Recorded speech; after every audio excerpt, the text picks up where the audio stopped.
Gerald Ford, Vice President Nelson Rockefeller, and Secretary of State Henry Kissinger. In the mid-1970s, while serving as foreign policy advisor to the Ford-Rockefeller administration, Kissinger personally helped Planned Parenthood set up an abortion counseling program for Vietnam refugees who were being housed at Camp Pendleton Marine Corps Base in California. This was done despite the fact that the vast majority of these refugees were known to be strongly opposed to abortion, and not one of them had ever requested abortion counseling. At the same time, Kissinger also refused to hold an abortion training program that was being conducted by the Agency for International Development, which operates under the direction of the State Department. Kissinger allowed this project to continue despite numerous complaints that it was in clear violation of U.S. law that specifically prohibited American foreign aid funds from being used for this purpose. The commitment that Ford, Rockefeller, and Kissinger had for this illegal project may have been a reaction to something Reimert Ravenholt had said a few years earlier. In 1973, he was speaking at a Planned Parenthood national conference where he told attendees that abortion may actually be the most demographically powerful way of controlling population. Ravenholt would eventually be honored by Planned Parenthood for what it called innovation and vision in the population field. Years ago, a series of USA Today articles documented that there are large multinational corporations on the New York Stock Exchange today that actually got their start in the slave trade. But when slavery ended and Africans could no longer be financially exploited, many of those same corporations began pouring millions into the eugenics movement. The people they had found so valuable as property, they had little use for as fellow citizens. And again, some of those corporations and foundations and institutions are still around today, and every year they still pour millions into eugenics organizations like Planned Parenthood. In fact, if you look at Planned Parenthood's donor list, it reads like a who's who of corporate America. You also have individual elitists doing the exact same thing. People like Bill and Melinda Gates, Warren Buffett, Ted Turner, and many others have used their own personal fortunes to make sure that the eugenics movement never runs short of money. Of course, if you confront these people or these corporations about their support for organizations like Planned Parenthood, they'll tell you it has nothing to do with eugenics. And if someone is naive enough to believe that, that's fine. But to me, it's like someone saying, yeah, I'll give a few $1 million a year to the Klan, but I'm not really a racist. After the abortion pill RU-486 was approved for sale in the U.S., the controversy surrounding it kept the abortion lobby from being able to find an American company to produce it. That forced them to look for a foreign manufacturer. And after an 8-year search, a company owned by the Chinese government agreed to manufacture the drug for the U.S. market. The company's management made the decision after the Rockefeller Foundation agreed to provide financial backing for the project. There's also another connection between Rockefeller and RU-486. At the end of World War II, the German chemical manufacturer IG Farben was identified as the company that supplied the gas used in the Nazi concentration camps. The gas was called Zyklon B, and evidence later showed that Farben's executives knew how it was being used. In fact, evidence was uncovered to indicate that Farben engineers had actually designed the gas chambers. This led to some of them being tried at Nuremberg for crimes against humanity, including genocide and slavery. Interestingly, IG Farben was a financial partner with John D. Rockefeller and Standard Oil of New Jersey in a company called Standard IG Farben. In addition, within 3 months after Hitler came to power, the publicity director of Rockefeller Foundation and personal advisor to John D. Rockefeller, a man named Ivy Ledbetter Lee, was assigned the responsibility of directing public relations for IG Farben. After the war, IG Farben would change its name to become known as Hercht AG.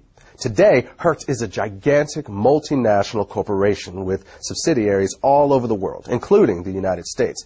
Ironically, one of Hercht's subsidiaries, Rusal-Yuclof, is the French company that developed RU-486.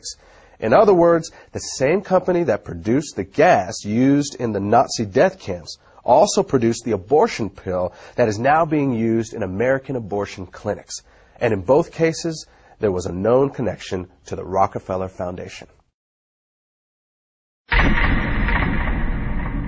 On the week he was inaugurated, Bill Clinton received this letter from attorney Ron Weddington. Weddington is the ex-husband of Sarah Weddington, the lawyer who successfully argued for the legalization of abortion in the Roe v. Wade case.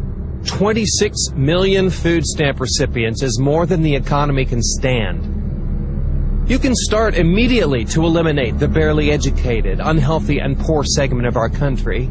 No, I'm not advocating some sort of mass extinction of these unfortunate people. Crime, drugs, and disease are already doing that. I am not proposing that you send federal agents armed with Depo-Provera dart guns to the ghetto. You should use persuasion rather than coercion. Our survival depends upon our developing a population where everyone contributes. We don't need more cannon fodder. We don't need more parishioners. We don't need more cheap labor. We don't need more poor babies. 2 days after being sworn in as president, Bill Clinton issued an executive order that allowed federally funded agencies to refer low-income women for abortions.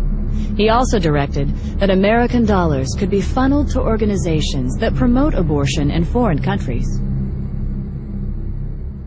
The Aid to Families with Dependent Children program is the worst boondoggle ever created. When a sullen black woman of 17 or 18 can decide to have a baby and get welfare and food stamps and become a burden to us all, it's time to stop.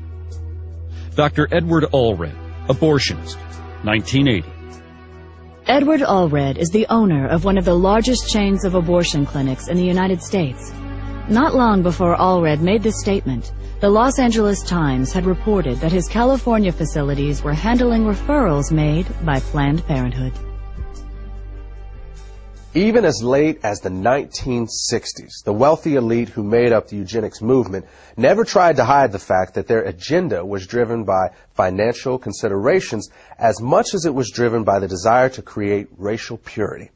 A good example of this was seen in 1967 when eugenicist and Nobel Prize winner Dr. William Shockley caused a national uproar when he stated that it was a waste of taxpayer money to create better schools and welfare programs for what he called ghetto Negroes.